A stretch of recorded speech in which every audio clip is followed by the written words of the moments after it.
Hello everyone. Can you hear me well? Okay. Hello everyone. Nice to see you at the President's Conference dedicated to the problems of our healthcare system. My colleagues and I are going to talk about some disadvantages of the healthcare system in our country. Let me introduce myself. I am a member of a charity foundation that helps people who got in trouble with our medicine. First of all, I would like to say that unquestionably every system has its own disadvantages and advantages, and our national healthcare system is not an exception. But in our opinion, that the biggest problem for that our system has a lot of disadvantages is what people think. Positive thinking is one of the ways to improve something, but our people, considering the experience of our parents and grandparents who lived in the USSR and saw how bad the system was because of the politicians and political regime that was there, made a younger generation, us, to think that still there are many problems, although the situation now is much better. And now my colleagues will tell you about some specific situations in different spheres of our system. Good morning. My name is Eliana and I'm a general practitioner. So I would like to tell you about, in my opinion, about one of the biggest problems of our healthcare system. It is the low wages, because it has a whole host of damaging consequences for our society. Firstly, doctors lose all the motivation to work properly, because why would they do that if they get such miserable salary? Therefore, many of them go to work to private hospitals, and that it leads to a low quality of our state hospitals, which is very bad, because people who can't afford private hospitals don't get a proper healthcare help. I really hope that this situation will change. And Mr. President, can you help us, please?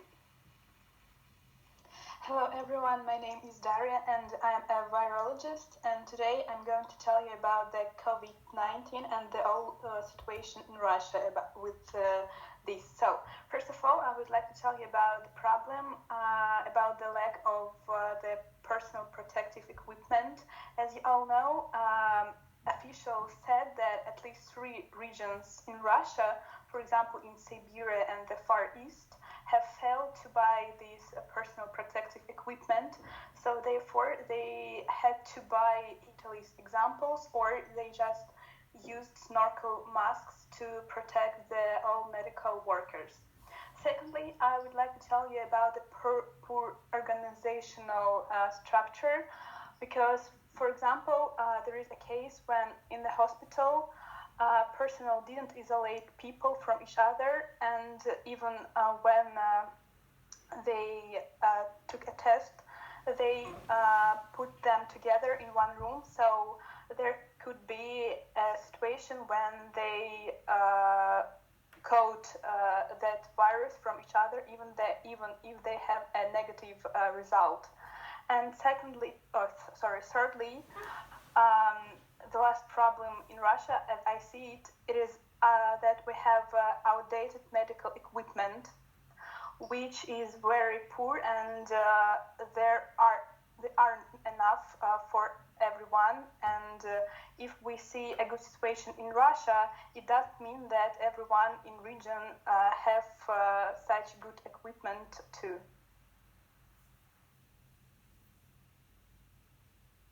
My name is Sveta, and I'm a pediatrician from local hospital, and I want to share with you facts which will support the statements about the bad healthcare system in Russia.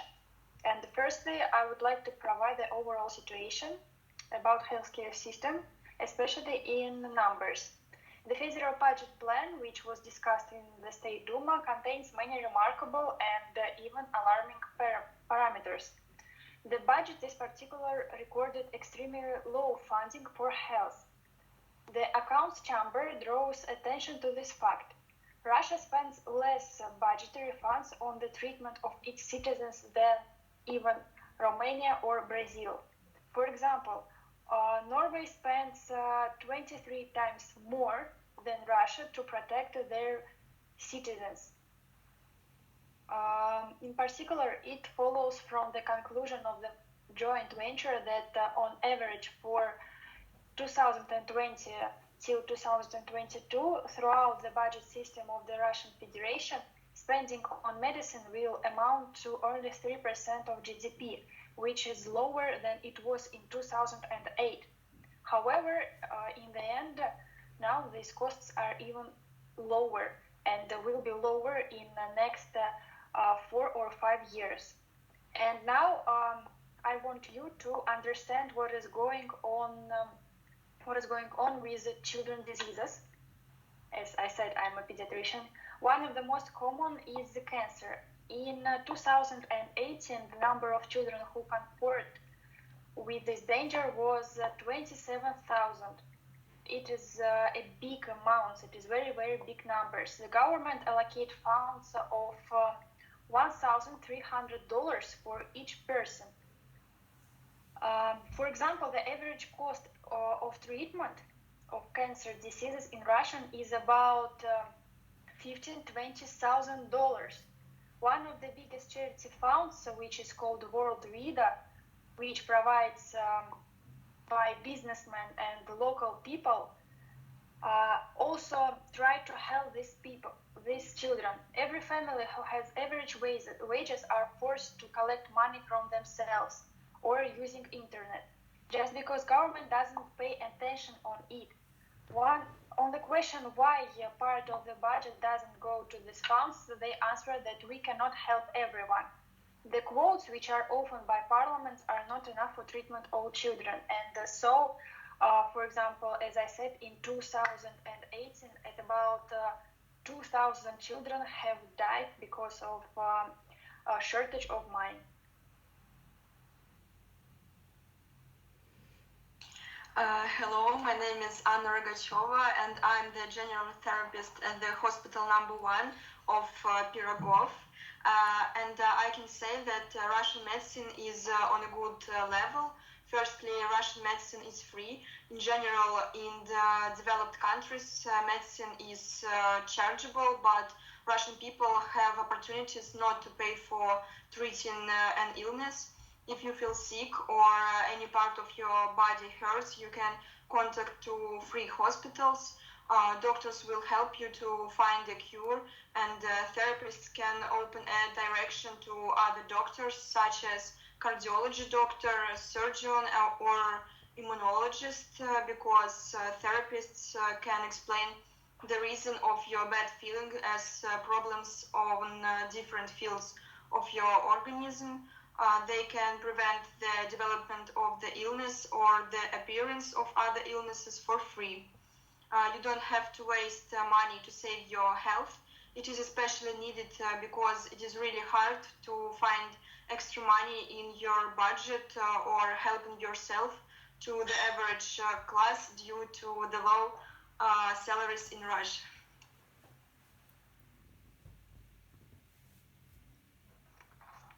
Hello, my name is Roman, and I work as an ordinary surgeon in a hospital. I often heard some bad things about our medicine, and I really disagree with it. To start with, I want to say that our medicine is very progressive. We start to use lots of devices in our medicine, and there are some examples about it. One of them is different companies started to make devices for blind people who can see at all, and it works like a bed, so people can understand where we situated, and it works in the day and also in the night. Also, I want to say some words about statistics. In our days, the average life expectancy grow up to 72 ages, and also some words about infant mortality. In 2018, we have only 5 dead infant for 1,000, and in 2008 we have 8 dead infant. So I think it is very progressive. Also, our government started to spend more money for health care costs. In 2018, we started to spend 479 billions rubles, and also it is much more when we use in 2008. And in the end, I want to say some words about a special operation. We also help disabled people. We make modern prostheses for them. Also, I heard that in one hospital,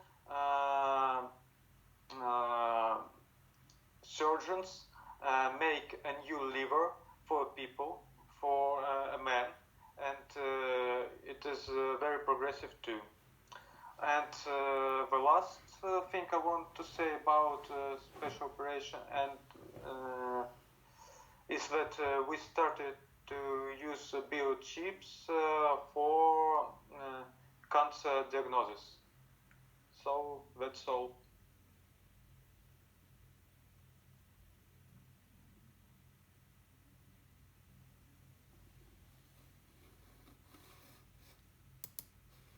Probably now we should ask some questions, because our в общем, мы have a question to another group. Let Dasha speak. Yes, thank you, Yelena. And I have a question to Roman. You told about life expectancy, and don't you think that life expectancy, the growth of life expectancy, is not due to medical progress? It's just about lifestyle in all. I mean, about environmental system, about food, not only about medicine. Yeah, it's not only about medicine, but it is a great thing too, because I think we change our life now. We do lots of sports, yes, but medicine is important too. So it is, these things are compare with each other, and we think that both of these things are important. Yeah. Yeah, thank you for your answer. And do we have any questions for our colleagues? I don't think so.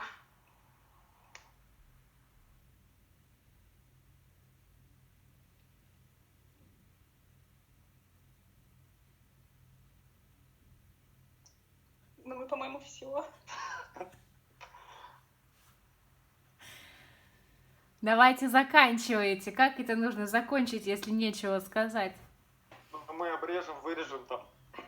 That's all we wanted to say. Let's end our conversation.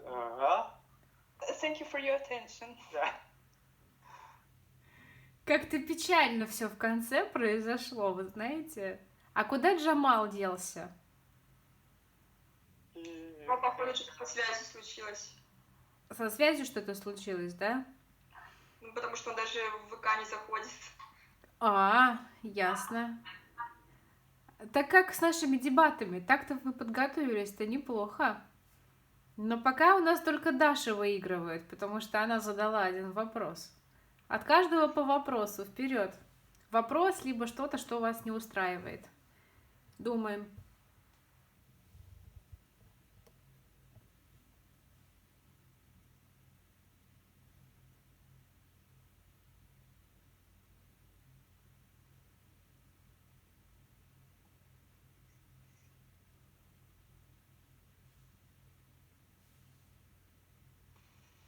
Well, I have a question for another group. You said that our healthcare system is free and affordable for everyone, but we all know that in some spheres the quality is very poor, and many people, when they face a serious health problem, they go abroad to treat it, where the medicine is still where you still have to pay for it. And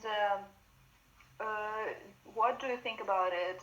In many cases you have to pay for it, and in many cases the quality is very low, and therefore you have to pay for it in private clinics or even abroad. So is it worth it?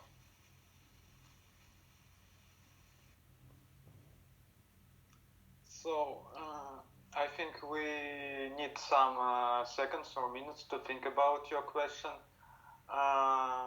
Yeah, and it starts now.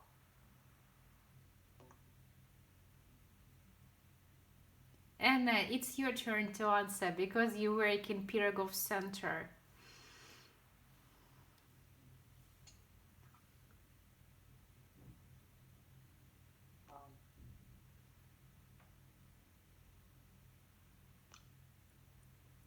Turn on the mic, please. Actually, I don't know what to say except for that even in free medicine there are qualified doctors that usually can help you, and that's all I know.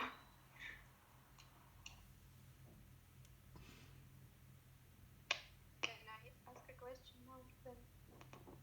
I have a question to Roma. Roma, you've said that if we have a special technology that could make a new liver for a person, yes? Yeah. So I have a question. As we know, this technology is not Russian, it's foreign. And do we have special equipment to make it in Russia? Really, it is a Russian technology because I read today something about medicine. Yeah, and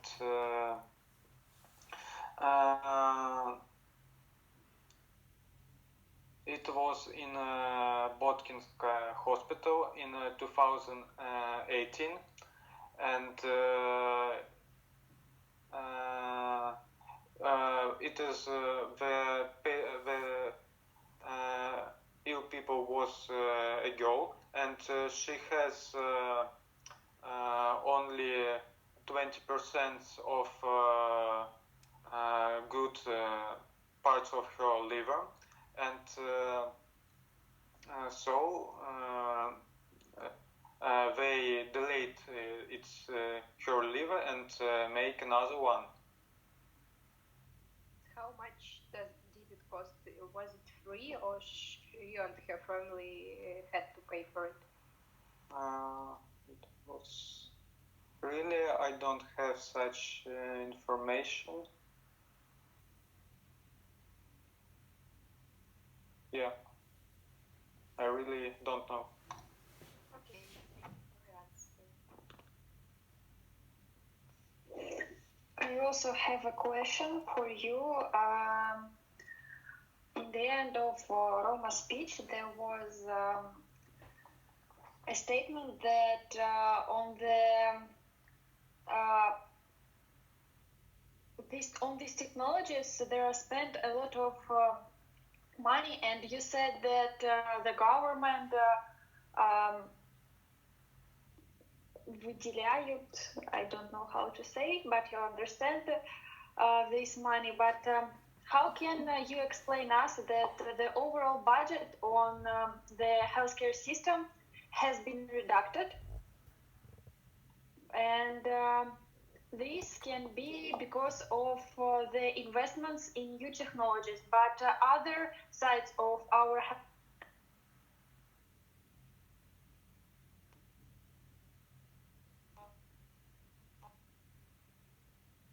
Свет, тебя не слышу. Can as you I repeat said, the last part? Can you hear me? Yeah, now, yeah. Can you repeat the But last the other part? sides of our healthcare system are suffered because more money are invested in new technologies. Can you say that this is good for healthcare system?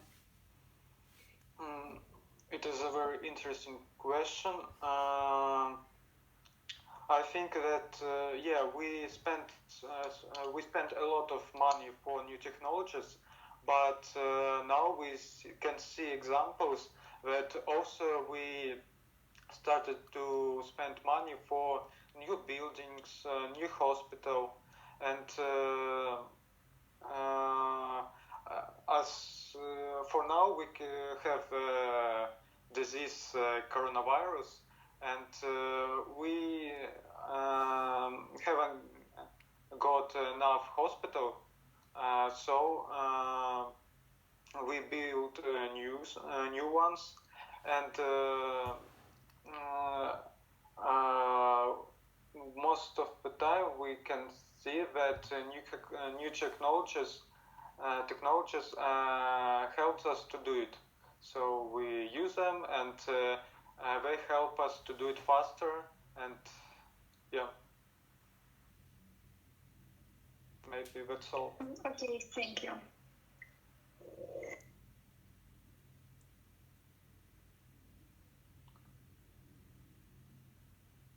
And one question for you. You said that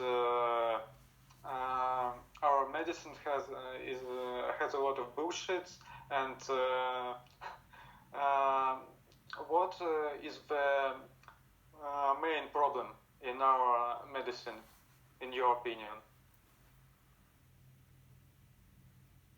Probably I can. Yes. Okay. As I said, I think that the biggest problem is what people think about our system. Because if people think that everything is bad in our system, it will be bad. It's like positive thinking works. If you believe in something, it will become the true. And I think that the main problem that we have to overcome is what people think about this problem. But probably the doctors think differently because I'm not a doctor, and it's only my point of view. Yeah, thank you.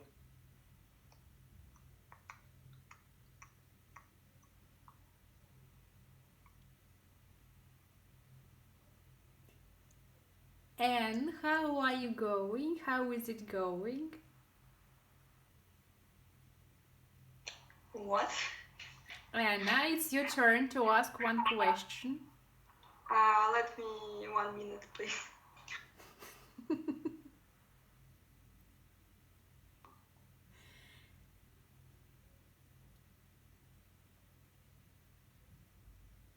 So we are waiting for Anne, and then we will be able to finish it up.